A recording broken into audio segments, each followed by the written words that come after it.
Hey guys, welcome back to the channel.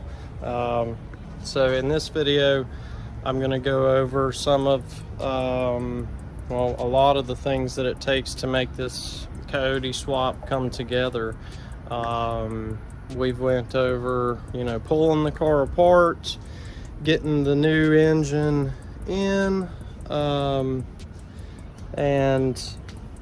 all the little things that come along with that, like the headers and the starter and all that stuff. But now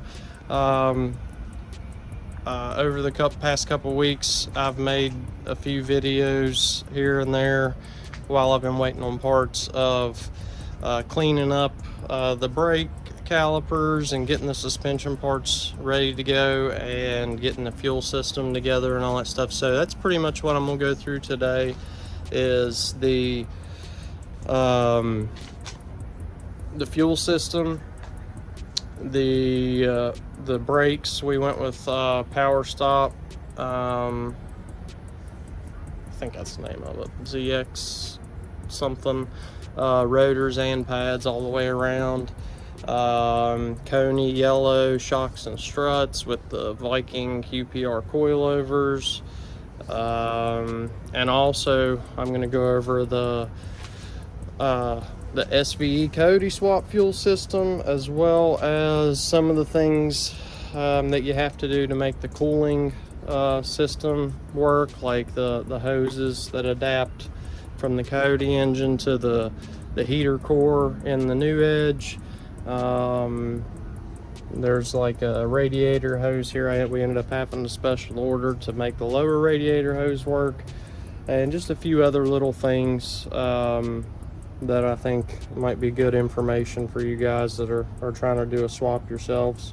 And then the video after this I'll be making soon is going over the entire control pack and how it works. Luckily for me, I mean, it may be for everybody else too, it went very smooth for me. I wired it up, it fired up first hit, and then I ended up having one little issue, but I called Power by the Hour and they solved it for me quick. So yeah, I'm gonna insert some clips of me over the past couple weeks, getting all the parts ready, and then after that I'm gonna turn around and actually show you how all this stuff goes on the car here, and some of the other stuff that I've added that we haven't talked about yet. So all right, so I'm going to show a quick walkthrough of how to replace the hub bearing in the front of SN95 Mustangs. So essentially what you'll do, you'll take a screwdriver and a hammer, and this cap is pretty tricky to get off. You gotta like keep going all the way around. Eventually it'll pop up out of there. Once you get this cap off, there will be a hub nut, and it's 36 millimeters. It's pretty large. I had to go buy a 36 millimeter socket, and it is on there very tight. Once you get that off, the hub and wheel bearing and all just comes off as one piece. And then it's pretty much the reverse to put it back on. I have the other one finished right here. So you'll just, I actually did take some Moly fortified grease and rub all over this. I'm also taking a wire wheel and cleaning up back behind here, because no better time than now to do it. And then this is pretty much what the finished product will look like. Brand new hub bearing. Alright, so since we now have the engine in the car, new engine calls for new suspension up front, so we do have the Coney 4-piece set, the Coney yellows, and then I'm going to convert them into UPR coilovers with Viking springs, but also got the new wheel bearings for the front spindles, and then I went ahead and painted the dust shields with engine paint, so they'll look nice and new. But now I'm going to work on the inner and outer tie rods. So when I pulled these off the car, I marked them passenger and driver. So what I'm doing now is I'm gonna count how many rotations off this thing takes, spin by spin, and then I'm gonna put it back together with brand new Moog Problem Solver inner and outer tie rods, so that it'll be pretty close to where it was when we took them off the car. It'll at least drive straight enough for an alignment. With my car, I actually did mine, and I never had to I still haven't taken it for an alignment. It drives straight even when I let go of the wheel. I probably should do that though. But yeah, so I'm gonna count the turns, and then I'm gonna put this one together, and then that's pretty much it. And that's the finished product, the new Moog inner and outer tie rods. You actually slip the factory dust boots over it, and they come pre-greased, the outers do, and then they also have a grease fitting, and they come with an extra nut for the inner tie rod, and then the castle nut and the cotter pin, and then the outer or inner tie rod comes with a nut for it, and then it also comes with this little pin. And what you do is there's a hole at the base of the inner tie rod, and once you get it screwed all the way up onto the rack, you stick this down in that little hole, and then you hit the end of this pin with a hammer, and it like rivets itself in place and locks that inner tie rod part in. You can see the hole right there. These are really good quality. I love Moog. It's the same brand as the wheel bearings that I showed you a minute ago. But yeah, that's inner and outer tie rods in a nutshell. The driver's side was 23 spins, and the passenger side was 23 1/2 spins. So it's going to be very, very close to what it was when we pulled the car in here. So I'm happy about that. All right, so now I'm putting the front coilover together. We have Coney yellow adjustable struts. So I pulled it out of the box. It comes with this little plastic piece. I just stuck it on there. I figure it will serve as a dust cover over those two little holes. Then it comes with the top nut, of course. Then it also comes with this key here that you use to turn the stiffness up and down. There's a little hole here, you stick it on there and spin it. I think when you get them, it's all the way stiff, and then it will go back 2 full rotations to go all the way to as soft as it gets. So I'm gonna show you real quick how to put this thing together with the UPR Viking set. So the springs that we used were 12-200. They originally sent us 10 250s, and they were really short, and so we decided to just go ahead and return them and get the 12-200s just to be safe, because when I put them on the coilover like I'm about to show you, they didn't even it's hard to explain, but the shock actually had to depress before tension would like even be on the spring when it gets up on the car with the collar turned all the way up, if that makes sense. But it just didn't look right to me. So the first thing that you put on here is going to be this sleeve with the adjustment nut on the collar. So this end right here goes down because it kind of fits around that. These go right on. One thing that's kind of concerning to me is that it's kind of wiggles a little bit, but I guess when there's tension under it, nothing can happen. You just line it up in the back with those notches, and then after you put that on, next you got your spring. It sits all the way down on there on the adjustment nut. There's an optional thrust bearing kit where you put a washer, then a bearing, then another washer on there, but there wasn't an option for us to buy one with this, so we didn't end up getting one. But there is the thrust bearing for the top, of course. So after you get that on, then there's this metal topper that sits down on there. Then you got your thrust bearing that slides down over top of it. It's like I told you before, a washer, a bearing, and another washer. It's just a lot smaller. So these are gonna sit right down in that little divot that's in the top of this.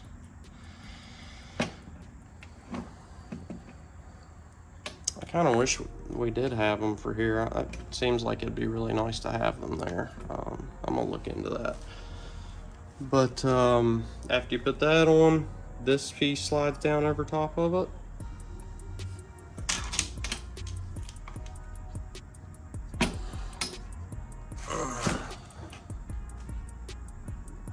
Looks like I need to turn it up a little bit, but that's pretty much it.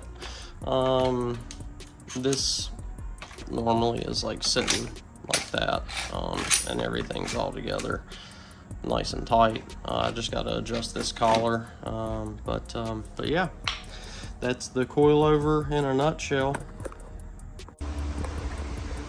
So tonight I'm getting the calipers ready to go back on the car. So far I've painted the brackets, painted them black I actually use engine enamel.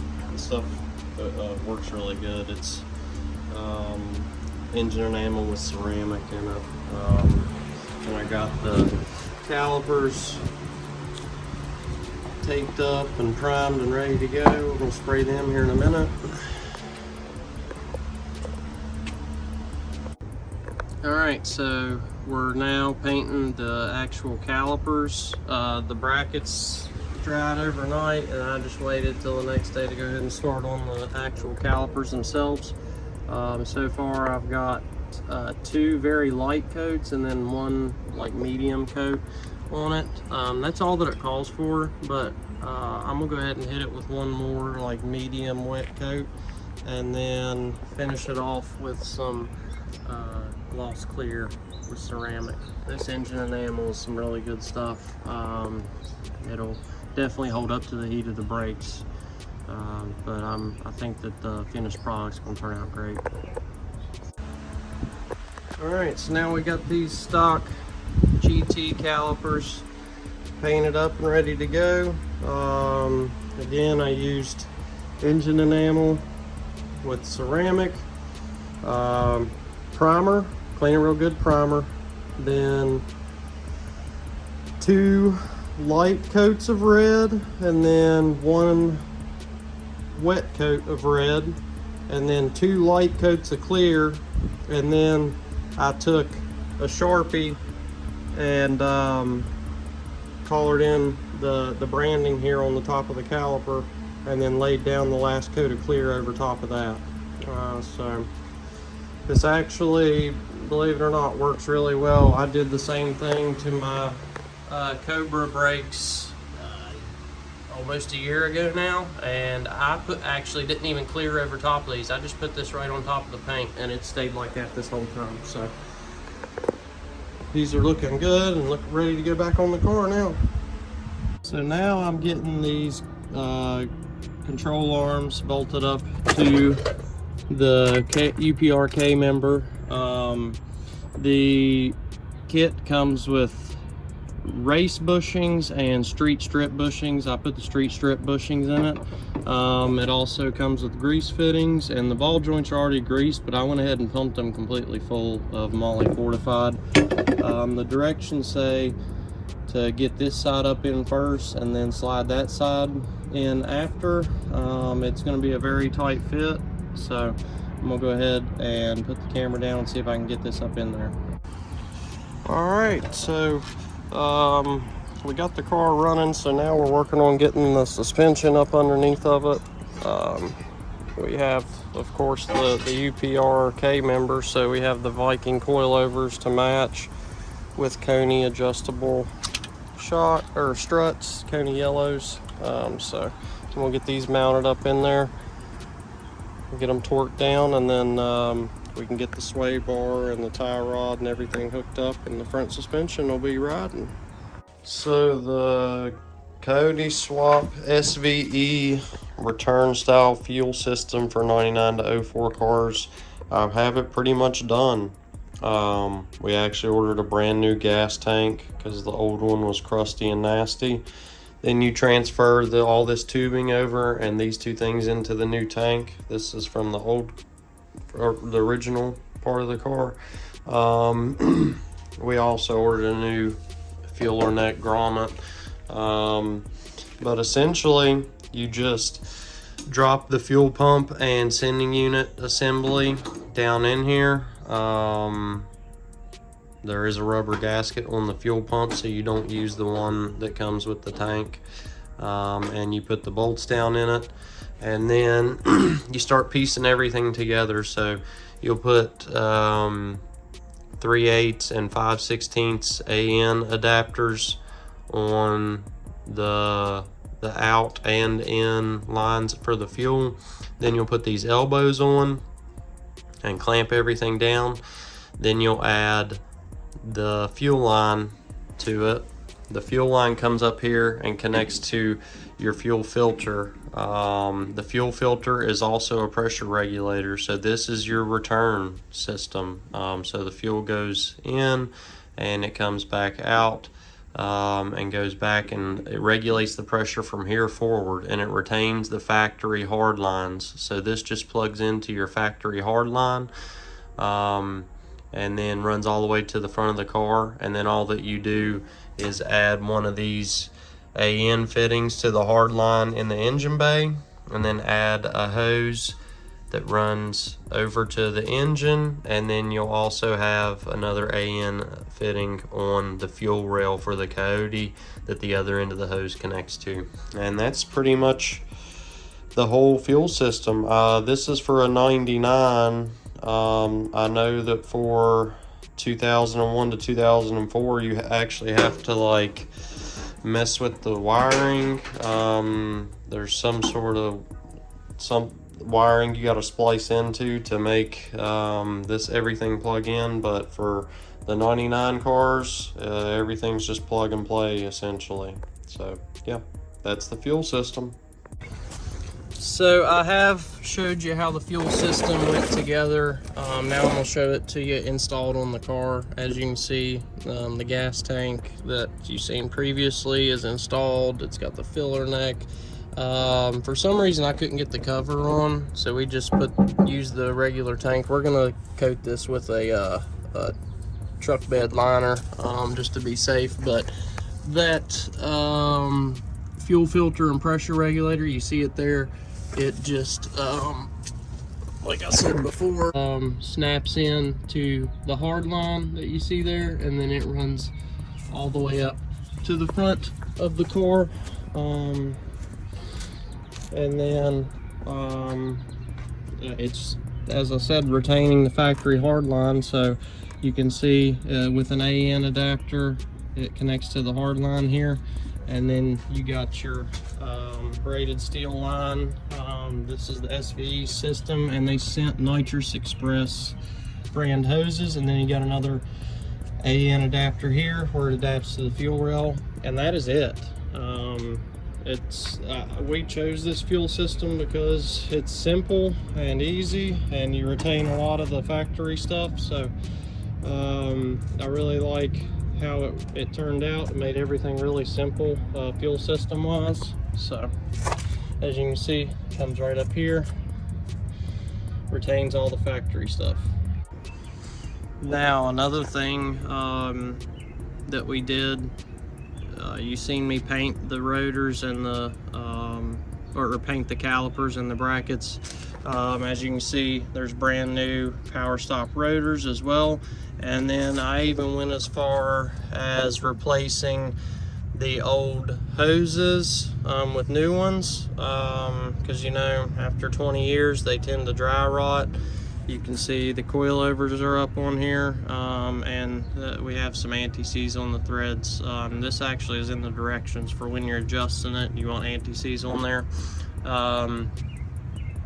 We refreshed all the bushings and everything too, so we got Supreme sway bar bushings here. They're really nice polyurethane, and then of course we have sway bar end links. These I believe are SR Performance. I have the same on my Cobra, and I like them because the bolt actually has a sleeve, so it's like a little bit stronger than just having just the bar there. And then of course we have the Moog outer and inner tie rod ends. You've seen me assembling those a couple minutes ago in the video. Both sides were the same amount of turns, so hopefully when we set this car down, everything's going to be pretty close to straight, and we'll be able to drive it. The starter that you seen in the previous video, we went ahead and bought a heat shield for it because apparently there are a lot of issues with heat soak on these. So we do have a full heat shield for that, and then we also have the headers wrapped in this area as well. Another thing, you can see it in here. These are the motor mount shims. These are necessary. These are 3/8 shims from UPR. These are necessary, and also since this doesn't thread all the way on, I highly suggest using permanent thread locker on this, because it just kind of seems like you definitely should use it, since it doesn't thread farther than that. And you know, of course we torqued it to spec. The reason you use those shims is to keep the oil pan there off of the K-member. You can see it's rather close, and you know, the funny thing is I actually dropped the motor in without those shims, and there was still space, so you could have possibly done it without the shims, but just to be safe, that extra 3/8 inch made a difference. And then on the other side, if you remember from a couple videos ago, I accidentally nicked the brake line when I was trying to cut this bolt that was in the frame here. So I ended up having to redo his brake line, this brake line here, and of course new hose as well on this side. Everything looks really clean. I really like it. So moving on, on American Muscle, we actually got this intake here. I believe it's C&L brand, and it retains the factory slot style mass airflow sensor. So this is the one that came with the control packet. Slides right in here, so there's no tune or anything required. I want to say we got this thing for like 50 bucks on American Muscle open box, because I tried putting the stock air box in here and it just wouldn't work. There's still a lot of tidying up to do, but just wanted to, you know, show some of the stuff in here. So this air filter here, I actually kind of like it. I think we're gonna add a heat shield and possibly cut a hole in the inner fender there. But as you know, we did relocate the battery to the trunk, and I got this thing from Summit Racing, and it's a terminal post, and I got it right there where the battery used to be, because where we retained the 4.6 starting system, it just made it simpler, so we could just use those same exact terminals that came stock with the car. And if you need to jump the car, like if the battery's dead, all you gotta do is pop the hood and you can just use this like you would a normal battery. I still want to do something with the power steering reservoir, but we trimmed the hose and it sits there out of the way. Nothing's really hurting it. The lower radiator hose, though, I'm still not sure what I'm gonna do with this thing. This is actually a Gates hose from like a Chevy van from the 80s. I can't remember the part number, but some guys on the Swap Facebook page gave me the part number, and I ordered it, and you actually had to end up having to trim about an inch off the top and an inch off the bottom to keep it from like rubbing up against the pulley. And even then, it still kind of was closer than I'd like to the pulley. So I put this zip tie here temporarily until we figure out a better way or a different hose. As you know, the degas bottle, some people delete it. We ended up retaining it. And I just went to Home Depot and I got one of these decking ties. And this is actually the stock bolt that goes with this. It threads right into here. So it made a nice little bracket for this thing. It's very sturdy. It isn't going anywhere. So and it looks like that's where it belongs, Another thing you're gonna have to do with the heating and cooling lines, so you'll need a 5/8 heater hose and a 3/4 heater hose, and then you'll also need these Dorman adapters.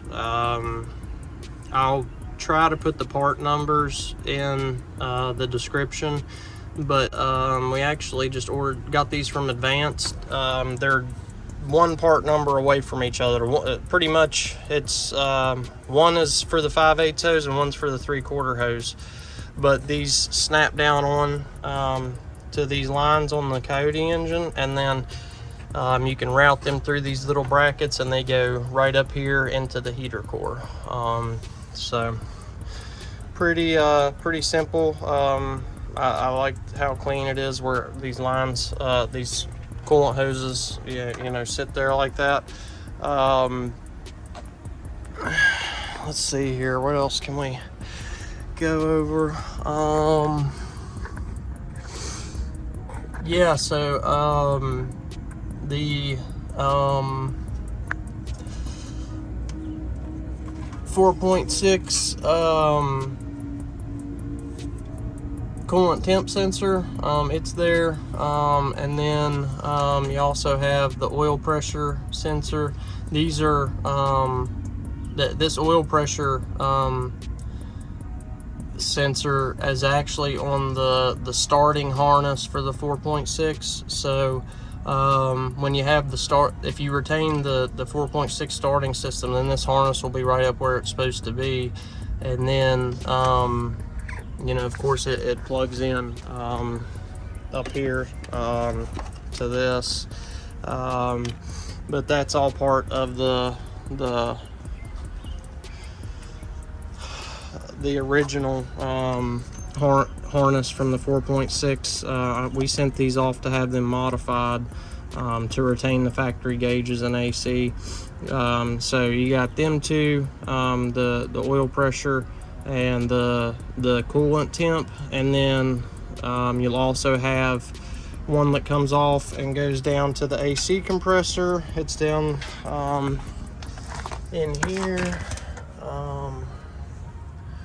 and it plugs into the compressor just like it would from the 4.6. And then you have the last one here from the original 4.6 harness. This is your tachometer wires, and these actually splice in. You have to take the engine harness apart where it plugs into the PCM, and there's 2 wires that you're gonna wire into. I'm gonna go more into depth in the next video when I go over the control pack. I'll go into more depth about exactly which wires you gotta wire that into, but for this video I just wanted to kind of go over as an overview of the what it's taken to get us to where we're at so far. We got the interior back in the car. It's looking nice and clean. These anniversary seats cleaned up really good. I mean, they practically look almost new except for, you know, a little bit of wrinkle. We did get the Ford Performance Parts Hurst shifter. This thing's sick. I kind of want to get one for my car now, just because of how smooth it feels. And I like the longer arm, honestly. Feels really good. And then the stuff you see hanging there, that's part of the control pack as well, that comes up here and splices in under the steering wheel. Like I said, I'll go over that in the next video, because I think it deserves its own video,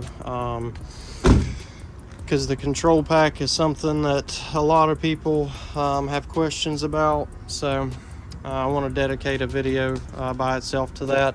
But if you do have a 99, something to keep in mind, this Coyote engine, it sits really, if you're going to retain AC, this Coyote engine, it sits right up on these AC lines. And actually, the line that holds the fluid, the BBK header actually burnt through it, and that's why there's like this residue all over here. I was letting the car run, and the line blew, unfortunately.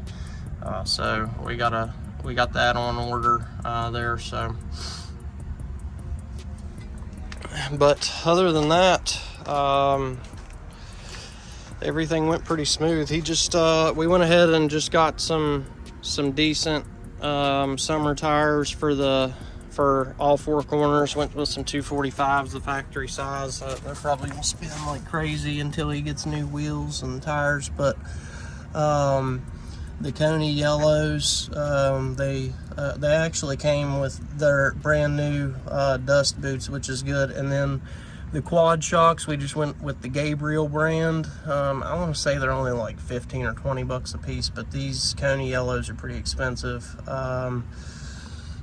Just to you know, make the rear end suspension just as new as the front. I'm not sure if we're going to retain the factory coil springs or if we're going to get some lowering springs. I guess it just kind of depends on how it looks when we set the car down.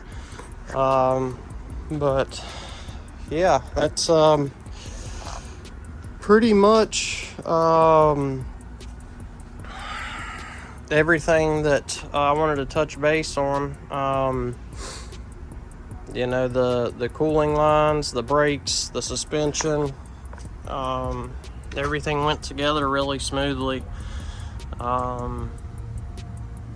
The one thing to think about though, the UPRK member, there's an optional hardware kit, and that hardware kit does not come with new clip nuts for the top. So if your car, my Cobra, when I got it, my Cobra, these clip nuts were too far gone. So that's something to think about. But this car has sat since 2008, so most of the hardware was in great shape. So we lucked out there. But just before you go ordering your K member, take a look at these, because even the hardware kit doesn't come with new nuts for these, unfortunately.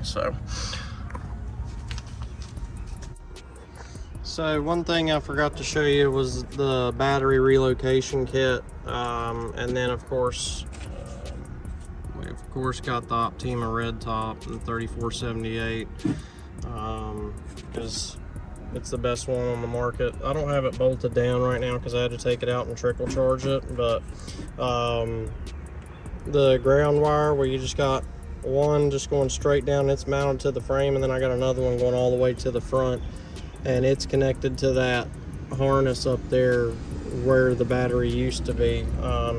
But I just wanted to hook the battery up for you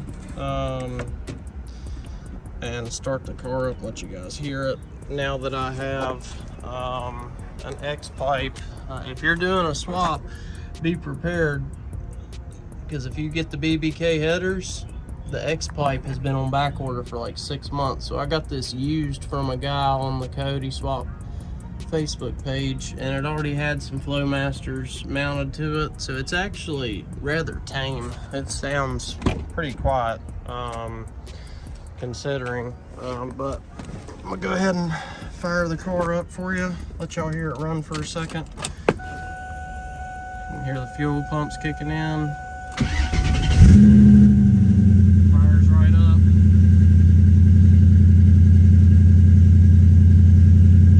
All our gauges are working, thanks to Nathan Hensley.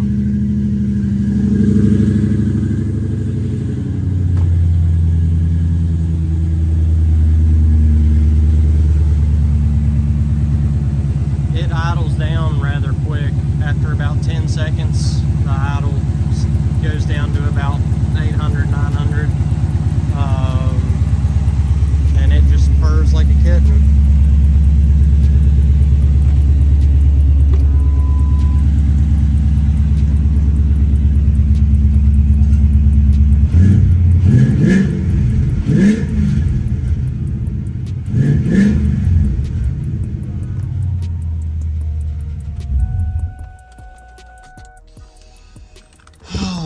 It's hard to believe how good this car went together, considering I only work on it on Sundays. I finished it in 7 Sundays, so in 7 8-hour days I knocked this out. I did have the help of a friend. He doesn't really know anything about cars, but he, you know, just kind of worked at my direction, so I did have an extra set of hands helping me most of the time, but a lot of the time I was on my own, like prepping stuff. But as far as putting most of the stuff on the car, he was there to help me. We are gonna get rid of the tail lights and the bumper, and get him some new headlights, possibly a new front bumper.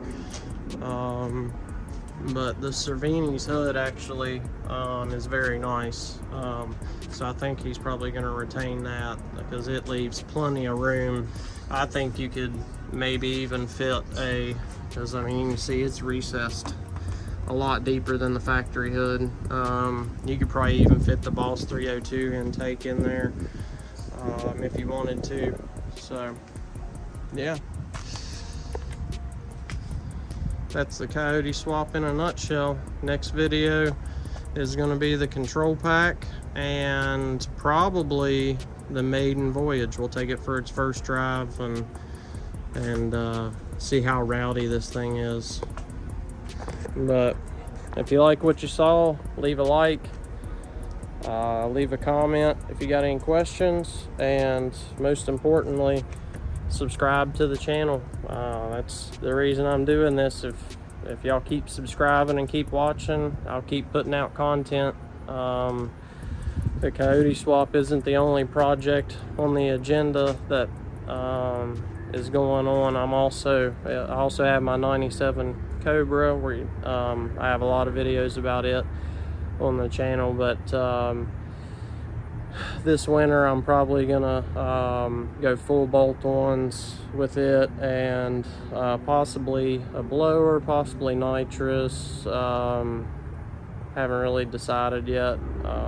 It's on a fresh rebuild, so it'll handle whatever I throw at it. So, but yeah, like, comment, subscribe. Thanks.